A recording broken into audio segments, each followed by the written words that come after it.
mencintai kamu, Hen. Tapi aku memang harus pergi. Aku tak mungkin terus berada di sini. Aku harus ikut orang tuaku ke Thailand. Kamu harusnya ngerti.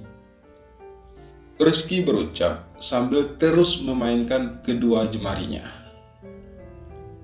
Aku ngerti, Riz, tapi kalimatku tertahan.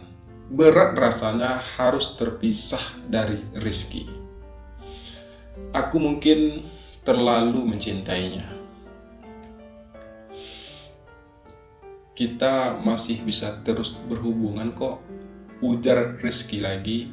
Kali ini dia menatapku. Tapi kita nggak bisa bertemu, Riz, balasku cepat. Aku pasti pulang kok, ucap Rizky pelan. Iya, sampai kapan? 1 tahun? 2 tahun? Terlalu berat, Riz. Aku nggak sanggup. Balasku sedikit terdengar lirih. Ayolah, Hen, kita pasti bisa kok. Jarak seharusnya tidak akan memudarkan perasaan kita, selagi kita masih terus saling berkomunikasi. Rizky meremas kedua jemarinya kembali. Apa artinya sebuah hubungan kalau kita tidak bisa saling bertemu, Riz? Memangnya kamu kuat? Tanyaku. Aku juga pasti akan sangat merindukan kamu, Hen. Tapi aku juga tidak mungkin terus di sini, sementara kedua orang tuaku harus pindah ke Thailand. Ini juga berat bagiku, namun aku tidak punya pilihan lain. Rizky berujar sambil dia mulai berdiri. Aku pergi, Hen. Aku harus pergi. Rizky melanjutkan kalimatnya, lalu kemudian melangkah keluar dari kamar kosku. Aku hanya terpaku menatap kepergian Rizky. Rizky memang akan pindah ke Thailand bersama kedua orang tuanya karena papanya harus ditugaskan ke sana. Lebih dari 2 tahun aku dan Rizky menjalin hubungan asmara. Kami pacaran sejak tahun pertama kami mulai kuliah. Hubungan kami terjalin dengan indah. Rizky mampu menghiasi hari-hariku dengan cintanya yang indah. Dan aku sangat bahagia dengan semua itu. Tapi sekarang, aku benar-benar tidak bisa membayangkan bagaimana hari-hariku tanpa Rizky. Tapi, aku juga tidak bisa mencegahnya untuk pergi.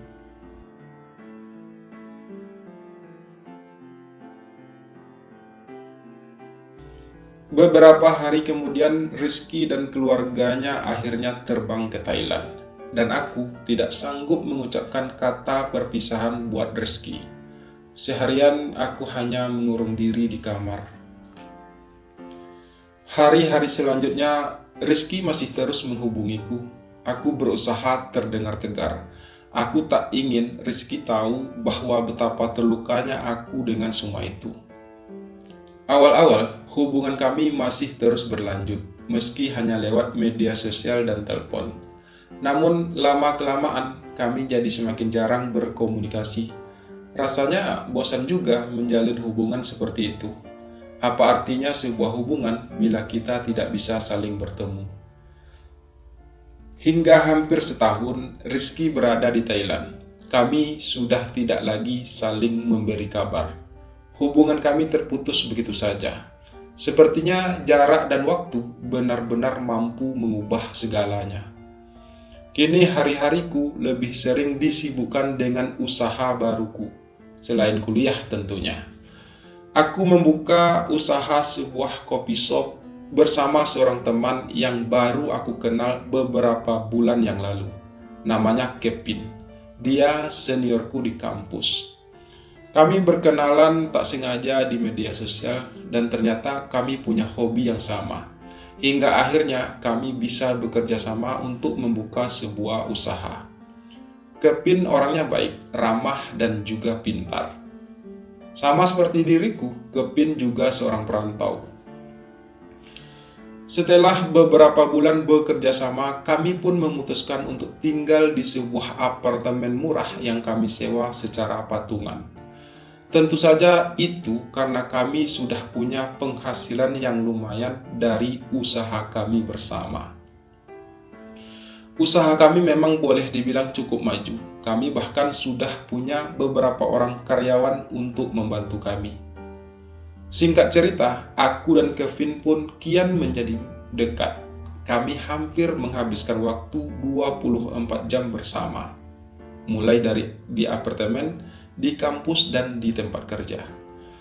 Secara fisik, Kevin memang sebenarnya cukup menarik. Meski tidak terlalu tampan, Kevin memiliki bentuk wajah yang tidak membosankan untuk dilihat.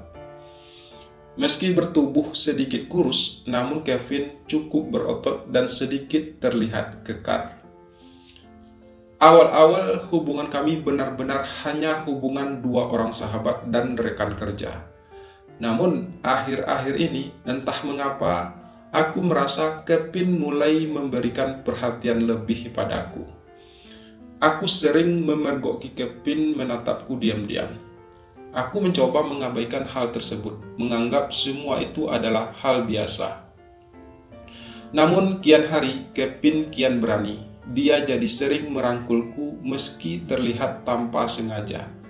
Sampai akhirnya pada suatu malam, "Aku suka sama kamu, Hen," begitu ucap tegas Kevin padaku. "Aku sangat menyayangi kamu. Aku ingin hubungan kita lebih daripada ini." Kevin melanjutkan lagi. Terus terang, meski aku sudah menduganya dari awal, namun tetap saja aku merasa kaget mendengarnya.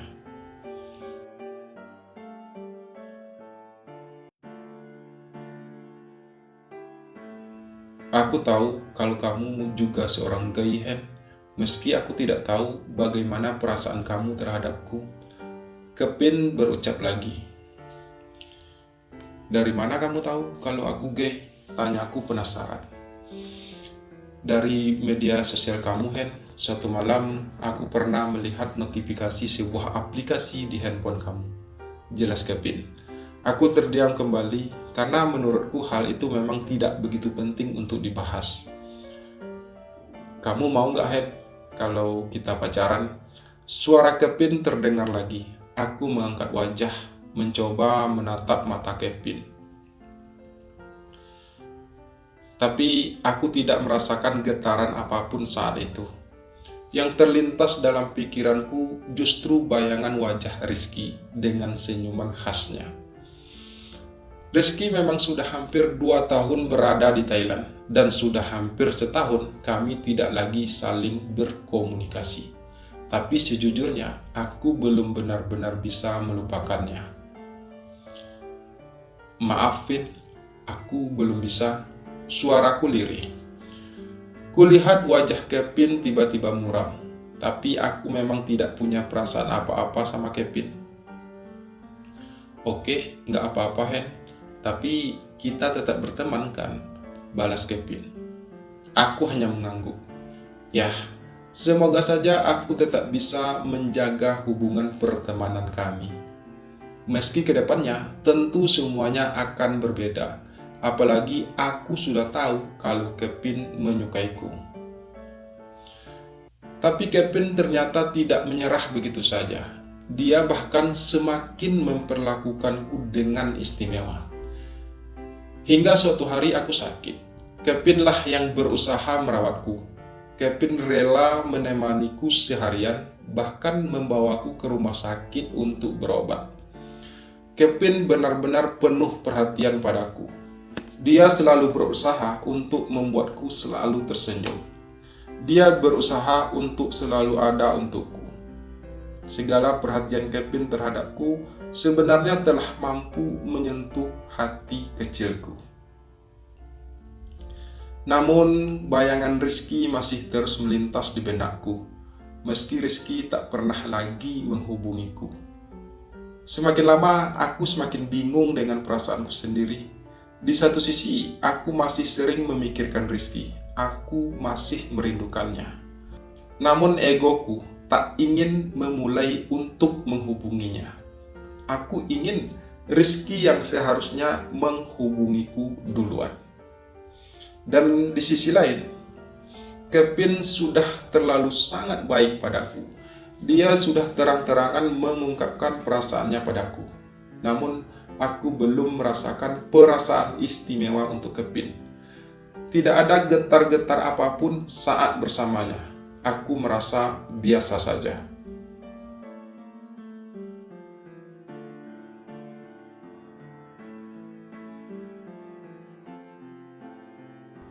Hei Hendra, apa kabar kamu?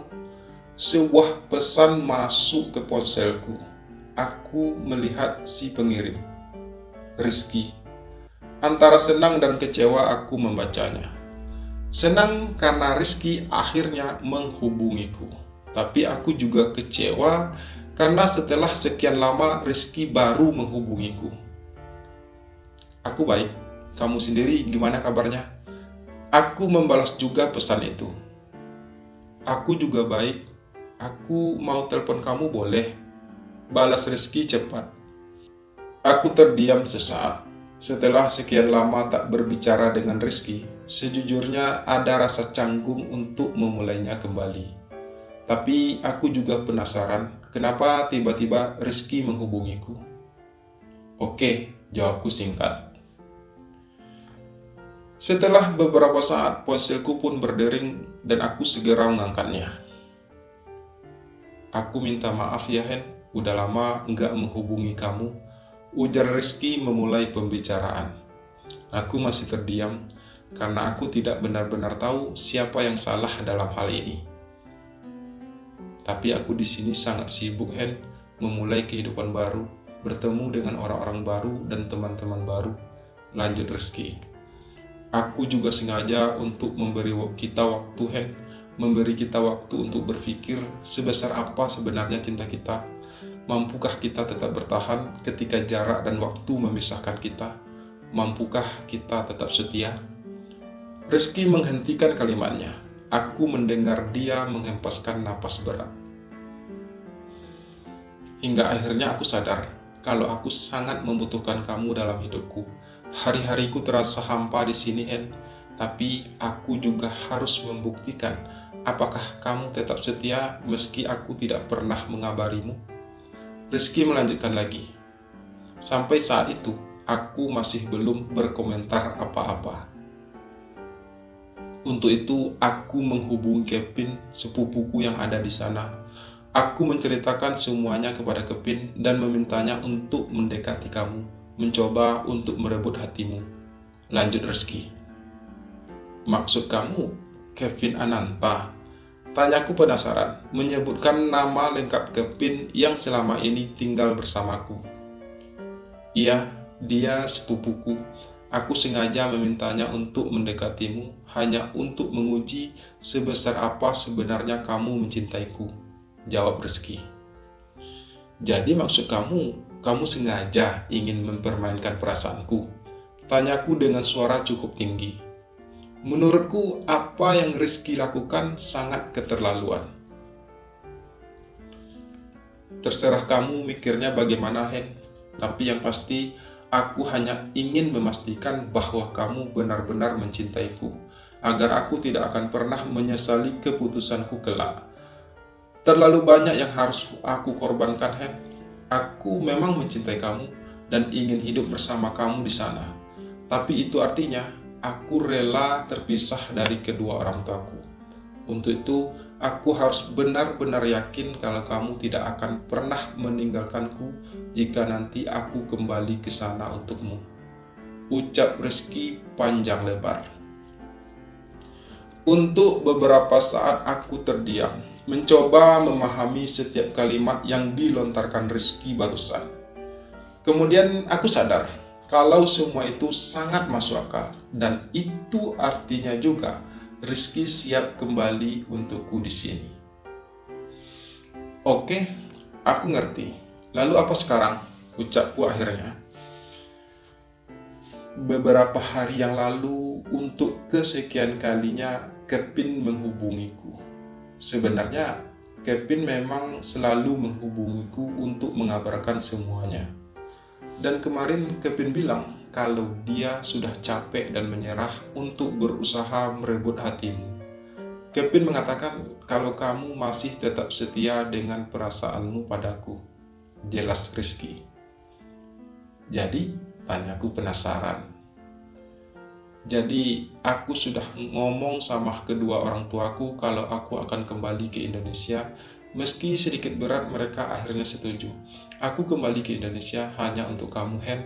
Dan jika kamu masih mencintaiku, aku menunggumu sekarang di tempat biasa kita bertemu. Aku sudah semenjak tadi di sini. Jawaban Rizky benar-benar membuatku terlonjak. Antara bahagia, terharu, dan berbagai hal menghantui perasaanku. Aku memang masih mencintai Rizky. Aku selalu merindukannya. Aku pernah berharap kalau Rizky akan kembali untukku. Dan hari ini harapanku telah menjadi nyata. Antara bahagia dan rasa tak percaya, aku pun bersiap-siap untuk pergi menuju tempat biasa aku dan Rizky memadu kasih.